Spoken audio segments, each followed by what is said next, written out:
Okay, well, welcome. I'll just introduce myself. I don't know if anybody's gonna introduce me. That's totally fine, doesn't matter. So, thank you all very much for coming. Really appreciate it. My name is Andrew Foxwell. My wife and business partner is over here, Gracie Foxwell. And we are here today to talk about Facebook advertising and all of the things that you can do. You may have seen many of this or lots of this and read it online. You may see it on blogs like from Mari Smith or John Loomer, who's a good friend of mine. But my goal today is to walk you through some of the things that are possible and to let you know some of the things that, whether you have a huge company or a small company, that you can do in reference to Facebook advertising to really kind of achieve the best results. Gracie and I, just sort of 2 seconds on background.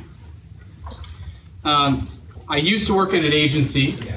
I used to work for an agency called, it was formerly called PPC Associates, and now they're called 3Q Digital, based in San Mateo. And one thing I realized was, even with the clients that were spending massive amounts of money, companies that start in S and end in air, you can do the math on that, were not understanding and didn't fully grasp all the tools on Facebook. And there's all this stuff that changes all the time. So the fact that we wanted to break it down is really important. We also, just wanted to kind of walk you through some of this because we've given variations on this presentation, and we've been told it's extremely helpful to a lot of people. So, first of all, just really briefly, who is this dude? If you feel like tweeting about this and stuff, you can do that. If you feel like connecting with us on Facebook, you can do that. We have a massive 408 likes on our Facebook page. So this is a whole other level of credibility. Just to give you a super brief background on this, I wonder, so if that really bothers anybody, you should leave now, because I'll give you motion sickness. The other thing is, to give you a brief background on myself, I used to be a congressional press secretary in DC, and worked with a lot of people there to begin the process of allowing members of Congress from their official office to advertise online. Previously, they could only send out glossy mail pieces with our tax dollars, which is, like, for those of us in the tech community, the most insane thing ever. So we helped to change a rule to allow them to use online ads with official funds that had to be approved by both parties in the message, but was a different way to communicate with members of the public and their constituents. From there, I then did a classic DC thing and left. And started a firm that helped them do that because I realized that nobody knew what they were doing. So I worked with about 100 members of Congress, specifically a lot around Facebook advertising. So I've really been advertising on Facebook since the whole thing started. And so thank you all for coming, by the way. This is great. I love the demand. Let's talk about Facebook ads. So I helped them advertise online and did a lot with Facebook advertising, specifically the classic ones that we all know on the lower right-hand side that said, like this page.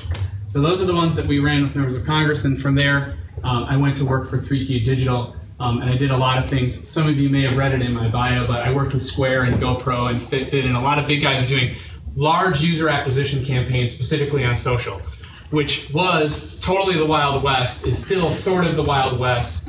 But there's more regulated gunslinging happening. Little Texas analogy on this gunslinging.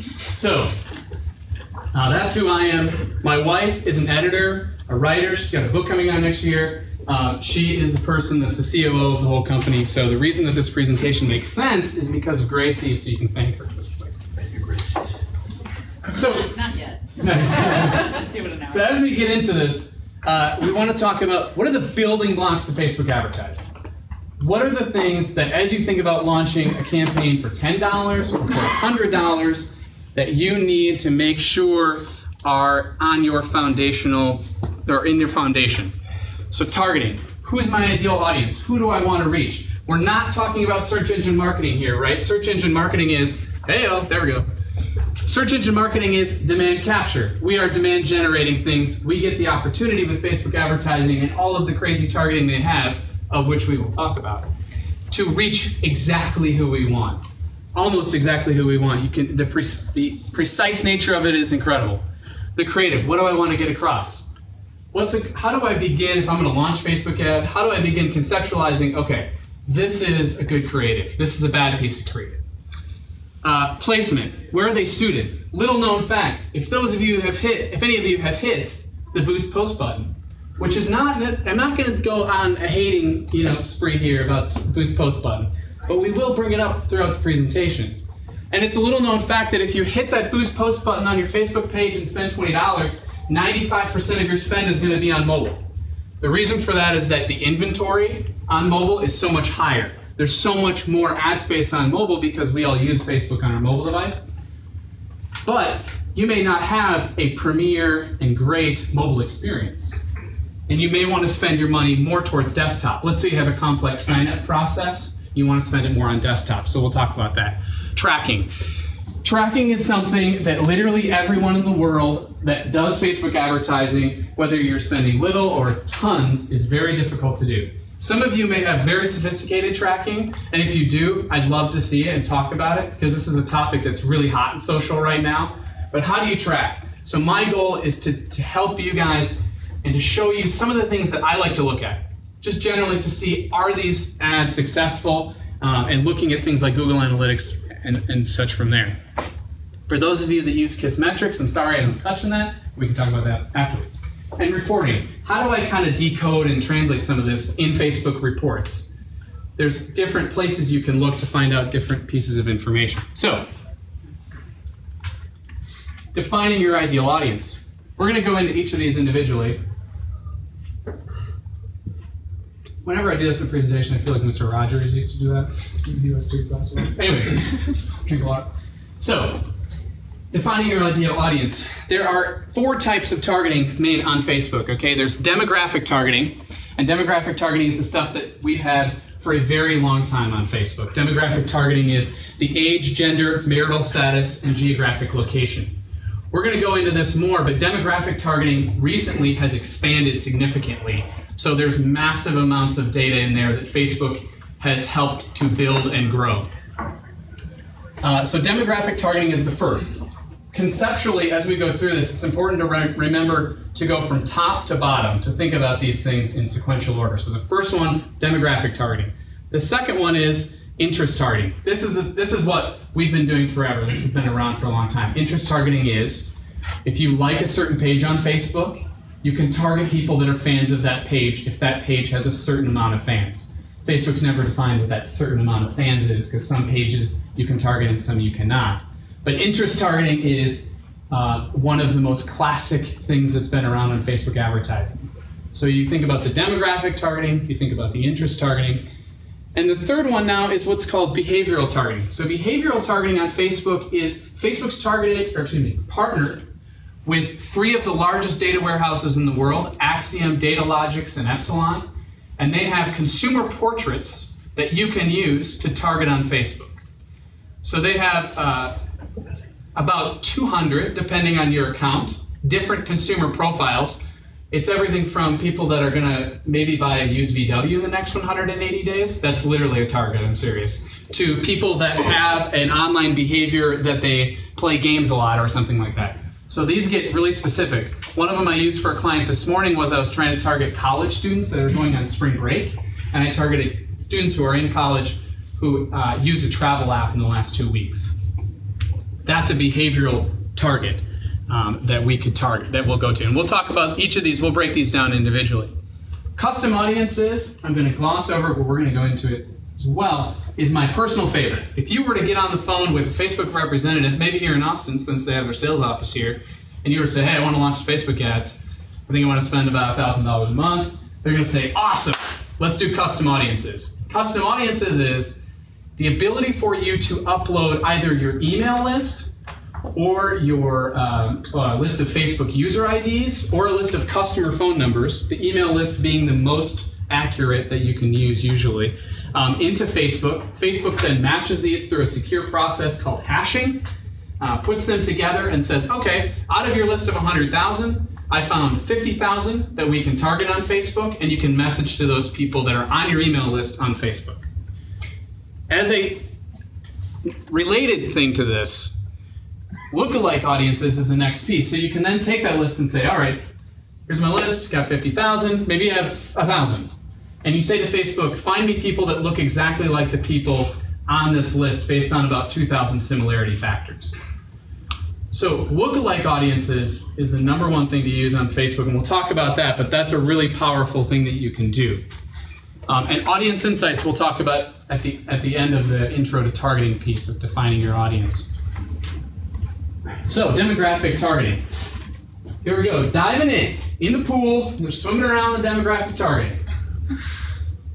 Age, classic, 18 to 65. Gender. If you are trying to target senior citizens, as a side note, you can get that whitelisted on your account and you can target people older than that, just FYI. Location, where do they live? Radial targeting, it's 10 miles, 25 miles, and 50 miles around a certain city. You can target by zip code as well, if you'd like to. And then this is the expansion of the other demographics. So maybe you haven't advertised on Facebook in 6 months, but this is some of the new stuff that's in here. So this is relationship status, education, work, financial, ethnic affinity, generation. You could target millennials, etc. Some of the most useful ones in here for me personally, and you may find, you may be different than this, but the things I like are around the work. So people have said for a long time that, you know what, I'm a B2B company. Facebook's not my deal. I'm going to go with LinkedIn. And I'm like, hey, that's cool if you want to pay $13 cost per click. But if you want to try Facebook, work has now expanded. It used to be that you had to list on your profile. If you listed that you were the CEO or you were a product manager, you'd be able to target it by this. And so it wasn't very good because not a lot of us list our job title on Facebook. It's not extremely common. One thing that you can do now is they've begun to model around, let's say you are reading a product manager website, and that product manager website has a Facebook pixel. We'll talk about this later, but it has a Facebook pixel on it, and they've captured that data that you may be a product manager. So they're modeling around the fact that you may be a product manager, and you can target based on that. You can also target based on industry. So I have a client that really wants to go towards government employees, and they just released 2 weeks ago a brand new category under demographic that's for government employees. There's people in the hospitality industry, there's people in the healthcare industry, so you can target these based on these big chunks of people. Parents is another good one. Very popular audience on Facebook is getting towards moms or getting towards young parents. This is a great one to do. You can see the example. I have parents of a child 0 to 3, they're expecting, they're parents of a child 4 to 12. So you can use these as well. So again, top line, demographic targeting, that's the first one. Now interest targeting is the second one down in this list. And it used to be that it was only pages you liked. Now, it's much more than that. So these are things, the top of this list is things that Facebook has explicitly said, and via my Facebook nerdery of reading everything they say, I know that these are within it. So it used to be, let's say I didn't like GoPro's Facebook fan page, but let's say I uploaded GoPro videos a lot. I am now going to be within the category under interest targeting for GoPro, right? So they're going to wrap you under that. So it's pages I like. Let's say I go to graph search on the top of Facebook and I look up GoPro videos all the time. I'm going to be within the interest category for GoPro. Let's say I upload photos a lot, or I upload videos a lot of me using me at a restaurant. I'm going to be probably under an interest category for people who like to go to restaurants. And this can get much more specific. You could also target your competitors, right? So if you have fairly large competitors, it could be, let's say somebody hasn't used, let's say your competitor has an app. This is a really random example, but let's say your competitor has an app and they've never liked the Facebook page of your competitor, but they use the competitor's app, and that competitor has a Facebook SDK or developer kit installed in it. You're going to be able to target the person that uses that app. So you can see where my mind is going here. It's like whatever you think, however you think you can model this, it's important. Spotify, anything that's via the open graph. So you log into Airbnb, I mean, at least I do. I log into Airbnb, I log into Spotify using Facebook. So I'll be able to target based on people that would be under that. So that's an interest category. And the new one that I think they've never explicitly said, but you probably can target on. So this would be where they're not comfortable saying this yet, but activity on Instagram. They own the company, right? Instagram is, if you want to get followers, a lot of it's about hashtags, sometimes to an obsessive level. So this could be their part of interest targeting as well. So just kind of give you an idea. So we're thinking a demographic. Let's say you wanted to target females 25 to 35 that live within 25 miles of Austin. So you can target that within the demographic. They would be people that are interested in coffee. So you're going to target people that are interested under interest categories, interest targeting for coffee. Now, behavioral, we talked about, based on the 3 largest data warehouses they work with. So they offer these different consumer snapshots. Some of the categories that are the most popular are automotive, charitable donations. We have a client that's a arts nonprofit. We're from Madison, Wisconsin, and so they wanted to target people that for year-end donations. So we targeted people that had given to an arts-based charitable donation in the last year, which is something you can do under behavioral targeting. Digital activities. So this would be uses an Android a lot, uses an iPhone a lot, talks about, or uses an iPad, games on their mobile phone a lot. The possibilities of things that are under here is actually kind of crazy. Financial is one you can use. That's categorizes on income and home value. Mobile device usage is similar to digital activities, et cetera, et cetera. So you can get the idea of where I'm going. Let's say you want to target people that are very large travelers. This one they've expanded significantly. So they now have it broken out by people that are what they call intenders. That have an intention, or they're probably going to travel to about 40 countries around the world, and you can choose it by country. So the reason I say that example is none of you probably are going to use this. Maybe you will. That's totally cool. But the reason I say this is if you think about who your perfect customer is, think about what I just said, the demographic targeting up top, 25 to 35 women that live within 25 miles of Austin, that like coffee, that are probably going to travel to a certain country or are going to buy a VW or whatever. You get the layers of these things being added together. I'm sorry, is the travel just for travel, or is it travel for business versus pleasure? There are about 15, so within it there's about 25 different other subcategories. So you can do it for pleasure or for business. And there's splits between that you can use. Internationally. Yeah, international business, international pleasure, I think is on there. So each account has different levels of what you have within each behavioral category, but most of them have the travel stuff now. That was from it's been put in about the last 3 months. Yes?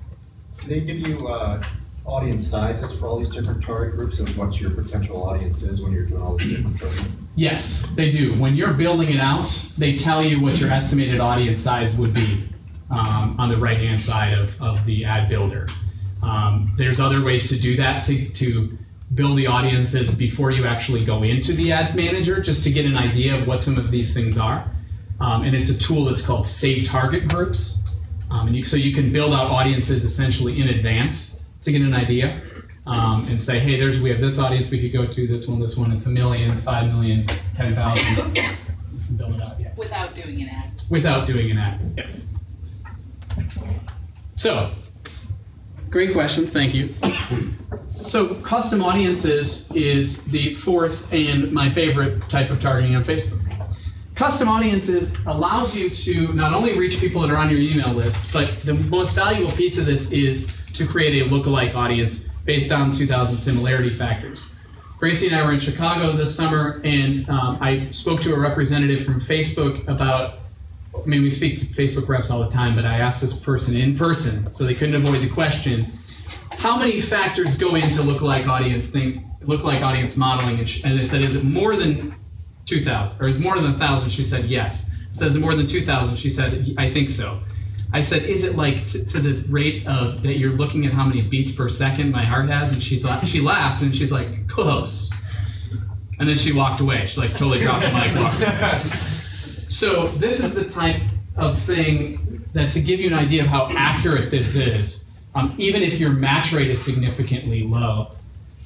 So the ability to create the lookalike audience you have is you can create it for what's called similarity. So they look exactly like your customer list or exactly who that list is that you loaded in originally. And that usually, whether you have, as long as you have at least 100 people on your email list, Facebook will spit out in the United States about 1.5 to 2.2 million people based off of that. Now, let's say that you wanted a larger audience to target. So you wanted to really try to, you were scaling out your Facebook campaigns, or you're trying to reach a lot of people. You can create a lookalike audience for what's called greater reach. And a lookalike audience for greater reach is essentially find me a lot of people that look very similar to my core list, but not as similar as that 1%. Or that list for similarity. So the point is you have options in how big and small you want to make this, but it's really, really powerful. Yes? So we've run into the problem of the people on our email list are using their work emails most of the time. Yep. And people on Facebook are using personal emails. Yep. How do you get around that? So usually on that particular problem, there's a couple different things. One is you can use, as long as your match rate is around 20%. Are you getting a 20% match rate off of it if you load it in? It'll tell you. I had not personally. Okay.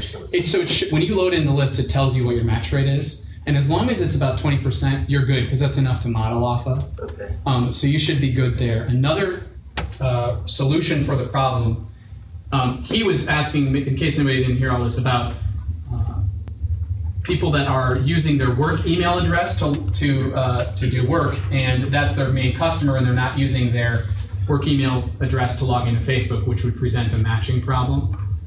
The other thing that you can do is, we'll talk about an option here called website custom audiences, but it's the ability for you to put a Facebook retargeting pixel on your site, and you can create a lookalike audience off of people that have come to your site. So we'll talk about that, but that's another way to do it for B2B. And we can talk about it more after as well. Yes? Just a related question. If you don't have a big email database built out, but you've got, say, a couple of thousand fans or likes on your fan page, yep. Can you use that as the basis for a lookalike audience? That's a great question, and one that I don't mention very often, but it just came out about 2 months ago, and the answer is yes. So you can also use your fan base to create a lookalike audience. It's good. It depends on the quality of the fans you have. I think if you have fans that really love you and they engage at decent rates, then it can be a good way to do lookalike audience modeling. The first one I always mention is email, because that's the most accurate and is the one that's the most powerful and successful based on all the campaigns that I've run. The other one that can be really good is Facebook user IDs. But yes, you can use your Facebook page fans, and that's another way to achieve this. Can I ask? Yes. I think Andrew means right there is that some of your likes may be spam likes. Oh, sure. So it just depends on basically the legitimacy of those, how well that list will work. Now, what I just mentioned is what's called website custom audiences. So this is a close second of my favorite things on Facebook. And website custom audiences, from a definition, it's a retargeting pixel from Facebook that allows you to segment website visitors for precise retargeting based on what pages they visited on your site. Okay, so at a bottom level, what does that mean? Very bare minimum. You can create a website custom audience pixel within your Facebook ads account. You can put this pixel on the header of your website, and you could, till the end of time, be building a pool of people that have come to your website within a certain time window. You can see I'm listing here, you can make it whatever you want. And you could retarget people that have come to any page on your site. So that's very basic piece of what you could do. This is Facebook's answer. Some of you may have been contacted, maybe a lot of you, because their salespeople are really good, by people from AdRoll or people from Perfect Audience. And they are operating on Facebook retargeting through what's called the Facebook Exchange. And the Facebook Exchange is different than this because there's different levels of inventory and pricing. So this is Facebook's answer to make it easier for those of us that don't want to work with a third-party vendor and want to do retargeting on our own. The real key to the website custom audience pixel is you put it on your site, and you can create then within the ads manager, without modifying the pixel or anything in the code, you can create segmented audience based on the keyword that they go to on your site. So let's say they go to Facebook, or they go to andrewfoxwell.com/donate, which isn't real, so don't go there. But let's say they do that.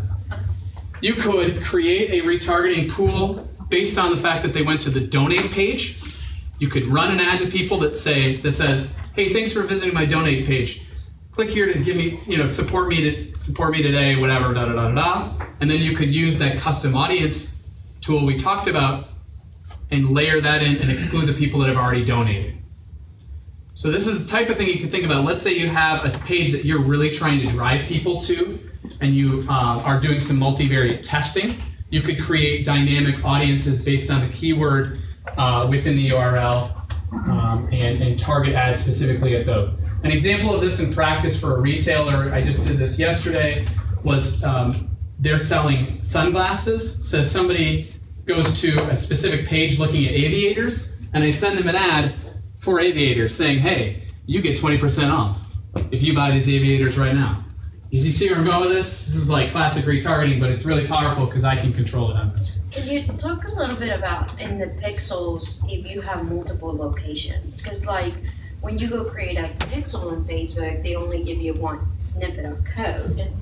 And so like how do you distinguish if that snippet of code is going to location A or B? You see what I'm saying? So you have multiple web locations? Yes. So what you would do in that sense is you take the one pixel and you put it on all of the properties, and then you customize it with that URL targeting and create pools based off of if they've come to page one. Add the URL. Exactly. Okay. Yep, exactly. So all of this in combination, I'm thinking about one of my next slides. So all of this in combination is, my goal here is to point out demographic, interest, behavioral, custom audiences. You could target moms that are 25 to 45 within 25 miles of Austin, that like coffee, that are going to buy a car, that also look exactly like your perfect customer based on 2,000 similarity factors. So the best part is that these all work in combination with one another, which is awesome, right? Who doesn't love a good GIF, whatever you say in the morning, specifically a Fresh Prince. So that's really why this is so powerful. It's if you're going to spend marketing dollars reaching people on the third most popular website according to ComScore last month in the United States, with this type of targeting, whether you're going to spend $10 or $100,000 is really powerful. So I include a couple of quotes throughout the rest of the presentation because I want everybody to know that all of this is to say, wherever you are in Facebook advertising, whether it's you're new to it, or you've been doing it for a while, or you're somebody who's the vice president of marketing for a gigantic retailer who said this to me this summer, creative is a tough thing to talk about. And it's kind of like, what works? I don't know. I feel like things are changing. Like, is this a good picture? Is this a good picture? And so I have some simple rules that basically I like to talk about in reference to it. So this person she told me when she talked to me about this, she said that she had over 3,000 videos. She had over 48,000 images or something. It was over 40,000, I remember. So just a massive amount of creative. And she's like, is any of this good? I was told to create content. We hired guys to create content for the last 2 years, but we don't know. Now we need to launch ads. What works? So the first rule on this is, on ad creative, is super simple, which is, would I click on that? Okay. So this is not rocket science, people, but it's very funny to me. I've worked with hundreds of different advertisers, and we launch ads from a different lens in a business sense than we do from a personal sense. A lot of times if you step away and you're like, I wouldn't click on that. or you're using stock photos, and you're like, that doesn't look very good. That can be a helpful thing for you to be like, okay, I would not click on that. So that's the first level of judgment as you're going through this. The other rule is little Foxwell Digital trademark, no, not trademark, but I call it the WWP rule. And this is weird, women, or product. And the reason I say weird, women, or product is because I've seen it work. These bring results. But the WWP rule is, as you think about ad imagery, that is the most important point and part of your Facebook ad that you launch, the image. So you can see here from friends at Of a Kind, they have this really interesting wallet. This ad itself drove for them about a 7 times ROI. So not big deal. Hootsuite, I have no idea, but I just thought this is an old ad. You can see it looks very different, but I like this image a lot, and it's an image that I think works well. A dog with a nice looking lady. That's my wife. On a laptop. I mean, this is great stuff, right? And this I would assume did well for them. I don't know exactly, but I would assume it would do well. And then the other final rule on ad imagery is just test. If you have a good feeling, I would click on that. I find that interesting. I have some pictures of my product. Then do some testing.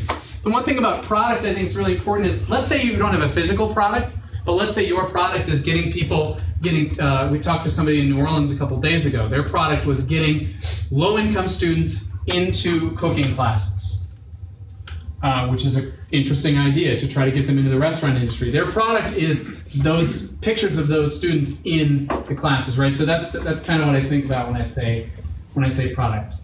Yes. How do you go about doing A/B testing or multivariate testing within Facebook ads? So there's a lot of different schools of thought about this, and you're going to be careful because I can talk about this for a really long time. But if you want to talk afterwards. Yeah, I mean, so here's the general rule. So multivariate testing, as you go about it within launching an ad, the easiest way to do it is to launch.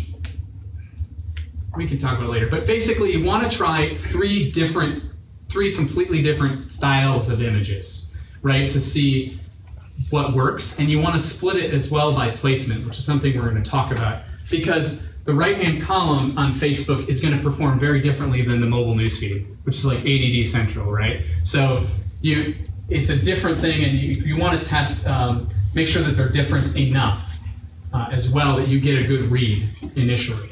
And so on multivariate testing, there's a lot of nuances to it, and there's different ways to do it. There's not necessarily a hard and fast right or wrong either. Well, if you're doing 3 different placements, how do you get a baseline before you to know that your A/B testing is working? Well, so you essentially getting a baseline is, I always launch on 3, it depends on what people are spending, but let's say the average spend is something like $2,500 a month. So we'll launch 3 to 5 different ads on 3 different placements. And then the baseline is we look at the placements as the optimization piece first. So we'll say, okay, this works here. And you may see that the same creative works across every single placement. And if that's the case, then you're fine. But usually you'll find that there's different things that work in different places. And then you treat the placements as the optimization launchpad. So. Yeah. We ask his question in different words. What's your sample size? You're saying baseline, you're throwing $2,500 out, and what's the sample size where you know you've got enough? It depends on who you're trying to go for. It depends on the customers that you're going for. It depends on what your desired results are. So there's other factors that go into it in terms of the audience testing. If I were a Facebook representative, what I would tell you is you're always benefited by targeting at least 1 million people. And in my belief, that's tough to get to when you're spending a small amount, because $1 million is going to spend your money very quickly, and you may not be reaching the people you really want to. So in terms of the audience size, there's a whole bunch of other nuances to that. I'm happy to talk about it afterwards as well. But those are really good questions. So on the ad placements, talking about this a little bit farther, the different placements will have different costs. So not that we're going to measure it by this, but on a cost basis from a cost per impression type of idea here, So this is the desktop news feed. The desktop news feed is per thousand about $8 to $13. The mobile news feed is about $9 to $15, and the right-hand column is going to be about $3.50 to, depending on 8 or 9, maybe, depending on how small of an audience you're going for.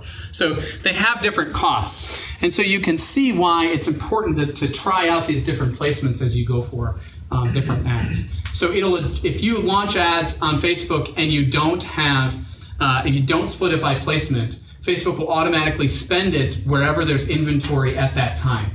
So the inventory can be, it'll probably be mobile. Like I said, it'll be a very heavily mobile, and it'll spend all of it likely on mobile and maybe a little bit on the right-hand column. So it's important to split between those things. So let's talk about reporting. This article I thought was really interesting. There's a whole bunch of articles about the results that we're looking at. But even the big guys struggle to measure ROI. The reason I bring this up is this is something that kind of all of us struggle with. How do we measure the ROI? It can be very simple, but it can also be really, really complex depending on what metrics you track. So 97% of those surveyed, this is the quote from the article. This is from Edelman, by the way, this quote, or this study. So they use some form of social media marketing. Well, only 37% reported being able to measure ROI. I mean, this is a little ridiculous, right? We shouldn't stand for this. And the problem makes sense. Even the largest marketers, 78% of whom said they struggle with this measurement. So this is tough. Measurement's tough. And so what are some metrics we can look at from a very easy perspective, from a very baseline perspective that can be helpful for us? And we're going to go into each of these individually, but the first one I like to look at is website clicks, which is not a click on Facebook, it's a website click. So I'm speaking about generally, most of what you will be doing is direct response advertising. You're going to want to get people to a site or get them to a certain location. So we'll use website clicks as something that we'll look at. Website conversions is another one. You can use the Facebook conversion pixel, and you can measure when people have checked out or signed up or given you a lead, and the Facebook pixel will measure that conversion. We'll talk about that. Like growth, we'll talk about cross-device tracking, we'll talk about, and then some Google Analytics things. This is just a general outline. So initially, when you go into your Facebook ad manager, let's say you have run a few Facebook ads, but let's say you maybe you boosted a post. I don't know. But if you go into your Facebook ads manager, which you can get to from many different places on Facebook, but the easiest way is to just type in facebook.com/ads/manage. You come into the ads manager that has this on the left, navigation. And there's a button here that's called reports. Now, if you've never been into the reporting button, this would be a great time to get in there because there's a lot of interesting and fun things in here. Under engagement, there's actually website clicks. So the reason that this is important is because a click on Facebook can mean a like, a share, a comment on an ad. They allow this, and we probably have all seen this. Probably guys, most of us have seen the ad from Dollar Shave Club that has like 4 bazillion comments on it. So that's annoying.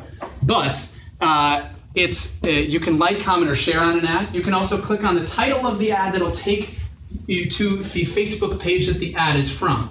So what I'm saying is when Facebook reports to you the amount of clicks that you got, that's a different number than what is website clicks. So you want to know and track how many website clicks you got, how many people actually came to your site as a result of this ad, and what the cost per website click was is really important.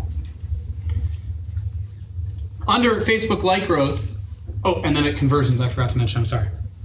On conversions, you can also look under here, under this tab that says website conversions, and you can measure the amount of sales or conversions that took place. So this is, hopefully some of you have done this. If you haven't, it's worth creating a conversion pixel and putting it on the success page of your website, whatever that is, whatever the lead generation form is, or maybe it's a contact us page, so that when you launch an ad, you can tie it to that pixel and know that it costs you $10 to get that conversion. And measuring that's really important.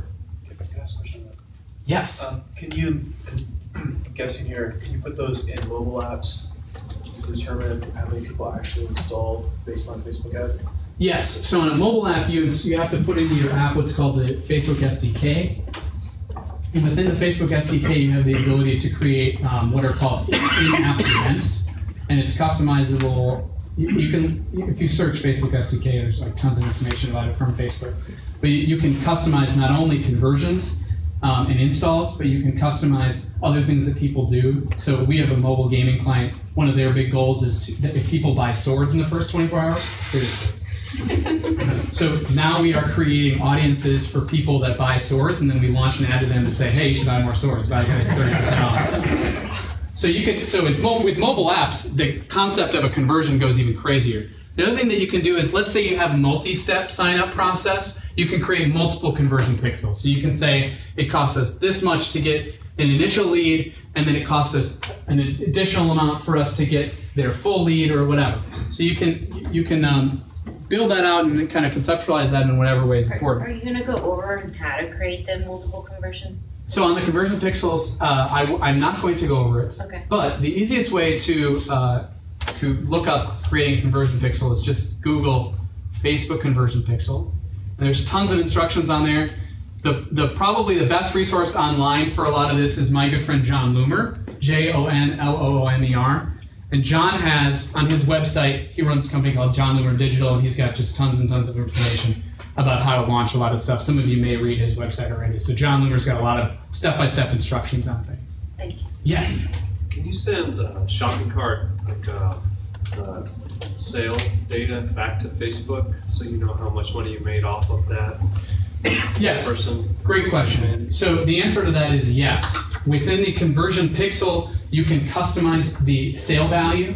This becomes, if you have Shopify, this is extremely easy. You can customize it by having it be dynamic to the order value, and then you can start to measure, return on ad spend and other classic calculations. So the answer to that is yes. If you want to take it a step further and track lifetime value and things like that, there's software that allows you to do that, but it's paid software that's for people that are probably spending north of $100,000 a month. But the answer on a simple level is yes. Cool. Yeah. I'm trying not to be, as my mother would say, a simple problem complicator, and I try to be a complicated problem simplifier. But sometimes it's hard not to go down the rabbit hole, not gonna lie. So, okay, the next one is Facebook-like growth. Now, there's a lot of haterade being passed around about likes on Facebook. And I have a separate opinion about it, which I will get to in a second. But if you have a Facebook page, many of you do, probably all of you do, which is why you're here, which is great. You've maybe looked at your insights on Facebook. You've gone to this little tab on the top that says Insights under your Facebook page, and you look at some of the data that you're getting, reach, likes, this type of thing. One button that very few people click on is this export button up here. And the export button has two reports under it that you can download. It's called, there's a page level export, so it tells you very crazy metrics about your Facebook page. And there's the post level export, and the post level tells you about all of your Facebook posts and gives you data on all of them. So you can customize the window of time you download, and within each of these reports, there's about 250 metrics within each report. So at a bare minimum, and each of the metrics that it shows you, by the way, have a little definition underneath it of what it is. So if you've never gone into this, which is totally cool, I would recommend that as soon as this presentation is done, you go and play around and mess around with the export button and look in there, see what you find. There's really interesting stuff. For example, what cities most of your likes are from a very specific point of view. There's a metric in there called consumption. And consumption is an interesting way to measure engagement. It's not a metric that Facebook has said yet, but the nice thing about consumption is it tells you it's a unique number, unlike reach. Reach is a number that, let's say it says it showed it to 300 people. That might have been 100 people seeing it 3 times. So there's a lot of unique numbers in there that give you a much better read on a lot of your data and the things that you're doing with your Facebook page. So before you launch ads, that's a helpful thing to play around with. Now, the other thing is tracking Facebook like growth. Now, this is a little bit nerdy, I'm not gonna lie, but it's really helpful because it tells you where and how people began to like your page. So there's a metric in here that some of you may see very regularly on your mobile device. You'll be scrolling and it'll say suggested pages, or you like a Facebook page and it suggests pages that are common in your industry and things like that. So it'll actually break out where those likes came from. So you can see, did it come from the suggested pages? Did it come from the fact that somebody liked a page and then it thought I might like it? I get stuff all the time saying that Gracie Foxwell has liked J. Crew, and it's not paid. It's organically just telling me that because it thinks I'm going to like the deals. I like a good deal, but I'm just saying.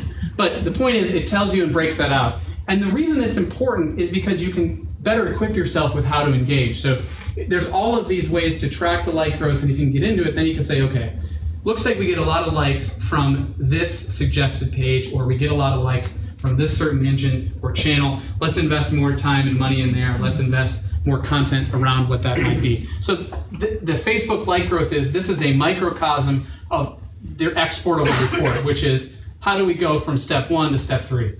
And this is a little bit outside of Facebook advertising, but important.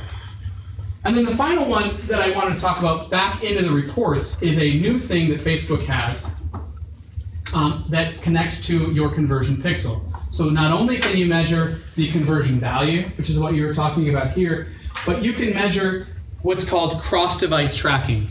Now, let's talk about attribution for a second on social media, which is a topic that gets people hot and bothered pretty regularly.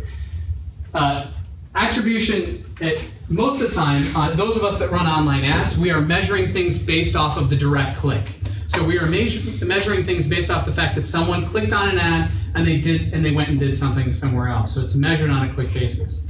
Facebook has come out with a product that's available to agencies now that's called Lift, that takes 2 control groups and exposes one of them to your ads and exposes the other one not to your ads, and sees what that does to your sales. So even if they saw an impression and they never clicked, what that can do. So they're getting into this to think about. But for those of us that aren't there yet, we're not working with an agency, cross-device tracking is really important. And what cross-device tracking does is it tells you where your target audience, where that person saw an ad, and then where they converted.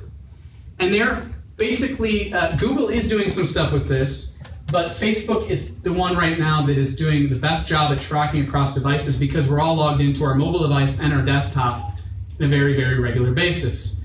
So they're able to successfully track how people travel. So a common thing that happens in tracking is, we know this. Let's say, it depends on the price of the product, right? But let's say I am going to buy I'm looking at couches. Well, I'm going to go and see an ad maybe for a couch on my mobile device, but I'm not going to buy a couch on my phone. Like, that's ridiculous. And I'm going to go to my desktop and buy the couch. I'm going to look around. I'm going to see what the reviews say, because even those companies that have incredible mobile experiences aren't going to get me to buy a couch on my phone. So the point is, you can see here, the placement was newsfeed on mobile device. The impression device was an iPhone. And you can see that there was, out of the 77 customers and conversions that we drove, 35 of them converted on an iPhone, so this probably means they actually bought right on the iPhone, right there, right then. But you can also see that another 40 went to their desktop and bought. And there was another conversion event that took place on the desktop. So this cross-device piece is really important.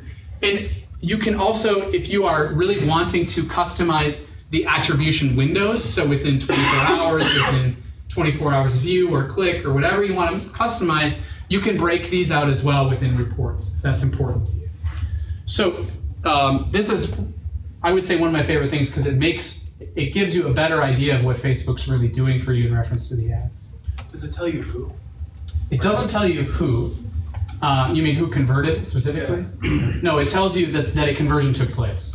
So all of the stuff that they do is all anonymized, basically tracking. You don't know the person's name or anything like that, but you could measure it on the other end. So we'll keep plugging. All right, so I'm going to keep talking here quick. So this is a final piece. Well, I've never really gotten into analytics, quote, but I know Facebook helps, so my bosses let me do whatever I want on the platform. This is a discussion with somebody this summer in Chicago. at the same Facebook conference. So she's never really gotten into analytics. I was kind of doing whatever I want. I was just like, okay. Like, what am I as a social media person supposed to say about this? I want to be like, cool. Keep flying under the radar. Next, see how long it lasts. So, if she would have said, what would you look at? I would have sat her down and I would have showed her a few things, specifically these slides. This is not rocket science, but if you're looking at direct click, so that people go from the website, from Facebook, they click to your website, and you want to start to get an idea of things, looking at direct click can be helpful. This will help you measure and validate what Facebook ads can do. So measuring with Universal Tag Manager on Google Analytics, you can put the tag manager in there and you can see what came from Facebook. This specific campaign I was talking about here, they let me run $2,000 worth of Facebook ads, and I was proving that they were worthwhile. You can see all the rest of these are from Facebook. I'm partial to this screen for some reason, so I'm not doing that. And you can see that out of the sessions I looked at, about 40% were from Facebook, and about 76% of those were brand new people. Okay, so I was convincing them. I said, look, Facebook's bringing brand new people to your site. And as I got into this, I pulled it even farther to show them without looking at the actual tag manager, and I said, and look, they're spending 2 minutes and 34 seconds on your site. So this is something you can look at. If you tag them, you can tag the direct click and say, wow, that's Facebook ads are really helping on UTM visits. And you can also look at the referrals, and you can look at the time on site. So let's say you never run a Facebook ad. Let's say you haven't done this yet. Let's say your boss has said no 50 times. Let's say you're the boss and you said no to yourself 50 times, which is also common. Go and look in your Google Analytics or in Kissmetrics and look at what you're getting from a referral standpoint from Facebook and the time on site at which you're getting that. Because this can help you validate that these may be valuable people that you might want to spend a few dollars talking to. And one of the final things is empowering yourself with advanced tools. So as a next step, if you are advertising, I would say north of $1,000 a month, you're going to want to learn the Facebook Power Editor. The Facebook Power Editor is under the Ads Manager. It's on the left-hand side. You can see here's my account. And you click into here, and using Chrome, it actually works the best on Chrome, just as a FYI. The Power Editor allows you to build, customize, and iterate ads at a more rapid pace than you are able to do within the Ads Manager. So talking about multivariate testing, the Power Editor is the way to do multivariate testing quickly and easily. There's a little bit of a learning curve, but it's an important piece. So my goal always is saying, you're running more sophisticated campaigns, you're spending the money and spending it in a targeted and sort of authorized and legitimate manner using the Facebook Power Editor. This is a free tool from Facebook. And then understand the analytics back to this. So get into that export button and learn about it and think about what you're doing. The final tool is what's called Audience Insights, and this is the last slide, I promise, so that we can not be bored with my droning on here. But Audience Insights is a free tool also in the Facebook Ads Manager. Even if you spend $0 on Facebook advertising, this is free for you to use. You go in there, this is a new tool, came out in the fall, that is on the left-hand side, and it allows you to put in people that, it allows you to basically build targeting and look and do research around your customer segments, and you can learn, let's say you want to find out people that live within Austin that are between certain ages, that have interests in certain things, and have certain consumer behavior. You can pull this up and it'll tell you what their demographics are. It'll tell you what else they like on Facebook. It'll tell you where they live. It'll tell you what mobile devices they use, how often they use them. And so this is all free market research that allows you to do. You want to talk about competitive research? Throw in their Facebook pages, see what their people do. What else do they like? Where do they live? What devices do they use? It'll help you find out where to invest dollars and where to invest, even just, let's say, you're building a mobile app. You could find out that usually the competitors' customers use Android device tablets or something more than they use iPhones. So, which would be probably kind of weird, no offense to Android. But, the point is you could see that. So this is an important tool, Audience Insights, that you can use. The final piece is setting clear expectations for yourself. This is something that happens a lot. And it's Facebook marketing, I will reiterate, is not search engine marketing. Search engine marketing is demand capture. Somebody is expressing an intent remotely, likely based on keyword, to what you're trying to sell them. On Facebook, we are trying to take them from never heard of you to sale. So we gotta warm them up, and you have to set the expectation for yourself. So don't be the baby. What do you mean you didn't sell anything in 12 hours? I've had people launch campaigns and they'll say, what do you mean? We didn't get any sales the first day? I'm like, hold the telephone. We've got to figure some stuff out. It's going to take a little bit. So just set clear expectations for yourself and know that Facebook marketing, on an average, to start to see data and start to understand things is probably going to take you a couple weeks. This doesn't say that you can't see great results right away, but it's important to understand the expectation around that, which is important for yourself, because otherwise you're going to be mad at yourself or you're going to shut them off and you're not going to realize the full potential. How much do you really recommend if you're doing it all on yourself and not having a client, an agency running, right, that you actually do contact Facebook and have a sales partnership with them, like how you can set up that they help you? Yeah, so they're very helpful. It depends on what your goals are, and I would say the Facebook representatives that set up the kind of initial test campaigns can be helpful, but they can also lead you slightly astray. Okay. So before you do that, I would go and read John's blog and read some of the tips and tricks that he has for launching things and getting them going. And then we would inevitably call or email people from Facebook, say, here's what I would like to do, and have it really narrowed down. I'd like to do custom audiences, I'd like to do this, because otherwise, some of you probably have friends that work at Facebook in Austin. I want to be very careful that I say this. But at the end of the day, the reality of this is, and they won't like me saying this, but the reality is a lot of them are salespeople.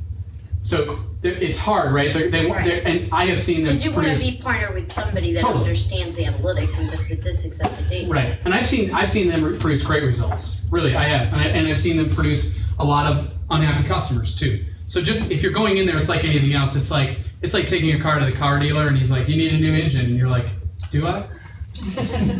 Like, take it to a buddy first, or do some research, read on the blog, see if that's a common issue, this type of thing. Inform yourself before you walk into that.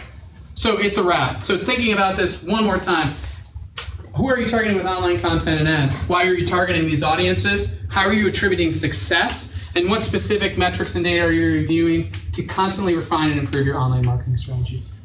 So, thank you. I can take questions, or we can do this after, but yes. I didn't hear you mention anything about private Facebook groups. Is there any way to target private groups, either if you're not a member of a private group but you happen to know about it, or if you are actually in a private group and you want to target those members specifically? That's an awesome question. So, groups you cannot target right now, no.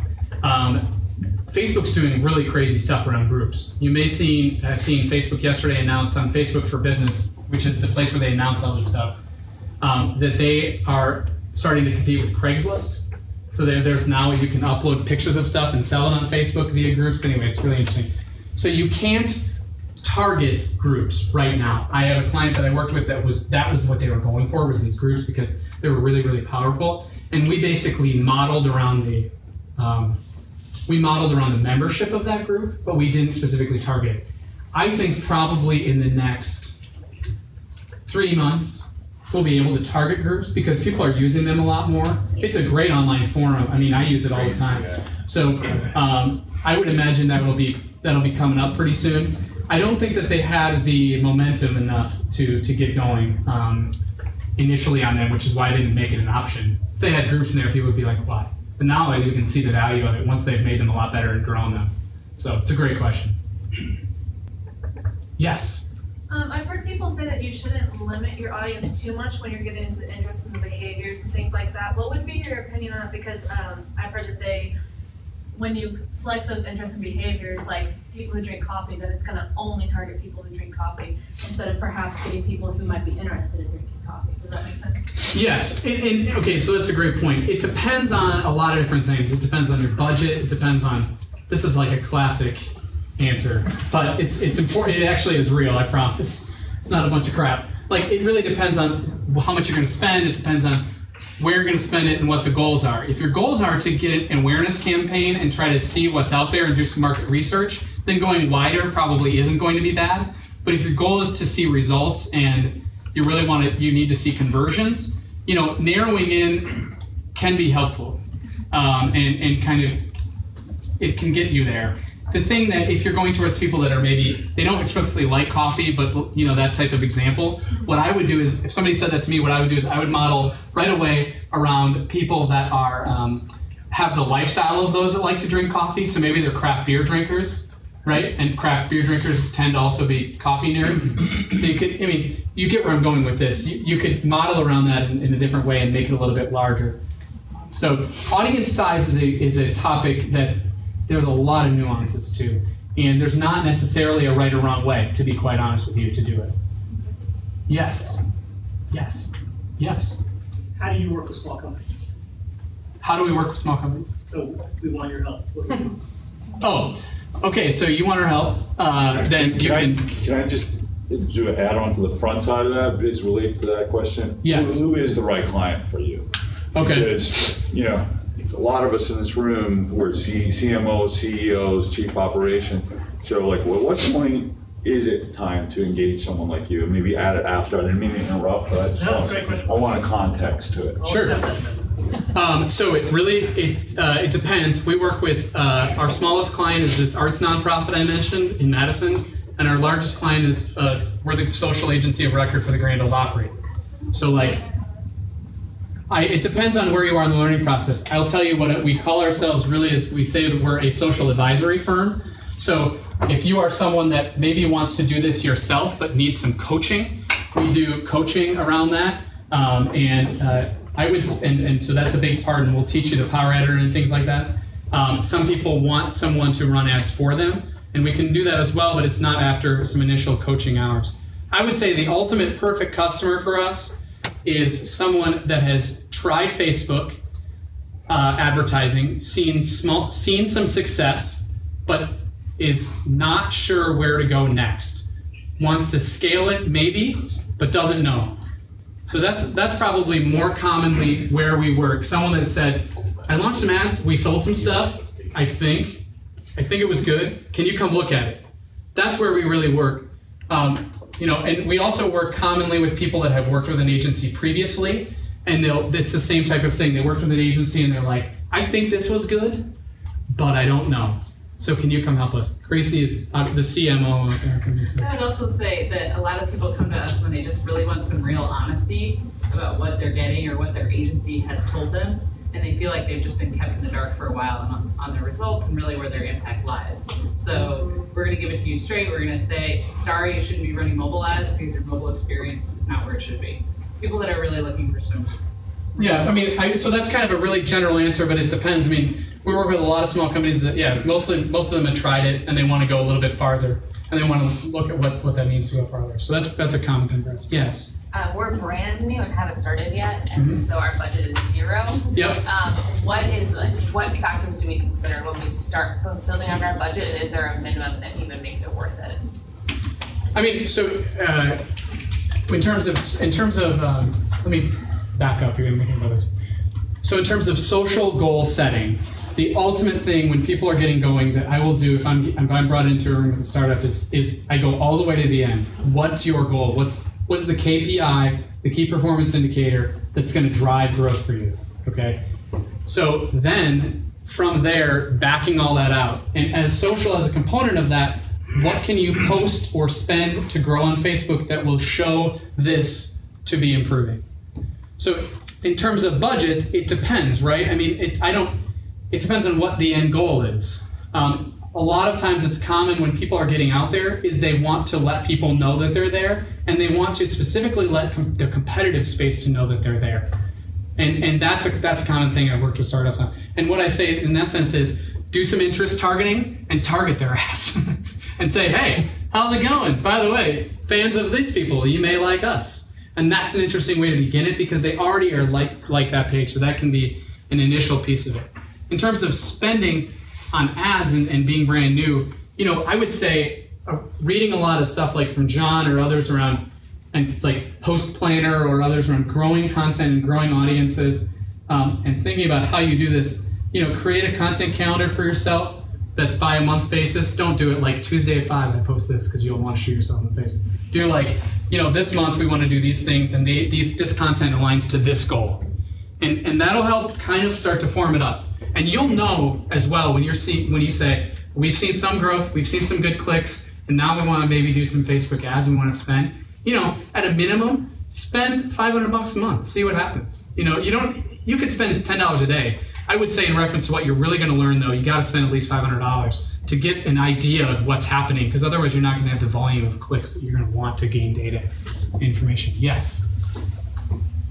I have the impression that the Facebook demographic, if you will, the overall base of users is an aging demographic. And the first clue I got was when my mom, who's 75, started using it. And because she did, my 15-year-old quit using it. Is there is this aging demographic on Facebook worrisome at all, or if it's even true? B, with digital natives, let's call them 15 to 20-year-olds, with digital natives, is there an analog? Is there another social media marketing experience following behind this bubble of old Facebook users with money? Grace, I would say we have written an excellent blog post worthy of reading on our site, foxbowldigital.com, on this exact topic. You're hitting some truths in that absolutely Facebook's largest rising population is 60 and older, and they've been very public about that. It's not really a bad thing because those people are higher income and they spend a lot of time on Facebook. And not only do they spend a lot of time on Facebook, they spend a lot of quality time on Facebook. Yeah. So they really, really engage with the brands and organizations that they like. And Andrew can speak a little bit more about the younger generation. I mean, so older generations, the only demographic that can grow in the United States in the last 3 years or 2 years has been people that are older, because all of us already are on Facebook. So that's why you've seen the growth there. In terms of the next piece of it, I get this question a lot of where are we at and what's following up. I would say Facebook owns Instagram, and we will in the next 3 to 6 months, don't quote me on this, but we'll be able to target ads from Facebook on Instagram. So that's another reason of learning the Facebook targeting will be the same. You'll be able to do the same thing on Instagram. So that's important. As we do some college recruiting on Facebook, and I will tell you that the way that millennials that we survey talk about it is that it's a necessity. It's not their first go-to, but it's sort of like reading a magazine. So they're still there, they're still engaging, but it's a very different usage than what, say, an older person might use on Facebook. So I would read the blog post, and there's a kind of a lot more story of this, but it's not going away, and they're constantly trying to make themselves more relevant to younger people, absolutely, which is why they're doing so many. They're coming out with a Snapchat competitor, or they're trying. I heard that as well. Snapchat is interesting to watch. Maybe they'll strike a deal with Facebook or something. I have no idea. I don't know. It's really right now though. Even targeting young college students and stuff on Facebook, and even high school students, has been really big for us with the people we're trying to hit that are 15 to 17. We'll take one more question, and then I'll let everybody go, and then we can take questions afterwards as well. Yes. Cool. So we want to target people that like 2 separate pages. So the example is we want to target people. We're a fantasy soccer company. Okay. And so we want to target people that like fantasy football and also like soccer, like the EPL. Yep. And we haven't been able to do an and statement. It's only or statement. Yes. You can't do and statements. It'll probably come out within the next. I've seen screenshots of it in testing in Israel, actually, ironically enough. So probably in the next couple of months, I would think you'll be able to do and. But there are some services you can use that do and targeting, but I've heard that it really does weird things. within the ad engine. So the people have basically taken the Facebook Ads API and customized it that you can do and targeting. If you search and targeting interest or and interest targeting Facebook, there's a couple out there like Espresso and others that do this. But I would be wary until Facebook rolls it out natively to do that. The way that I would do it, you know, is yeah, you really can't. I would split it out and see which one brings you better results and invest your dollars there first. And then over time, you'll be able to do the and. Okay, cool. So thank you very much. We're here, and I appreciate all your time.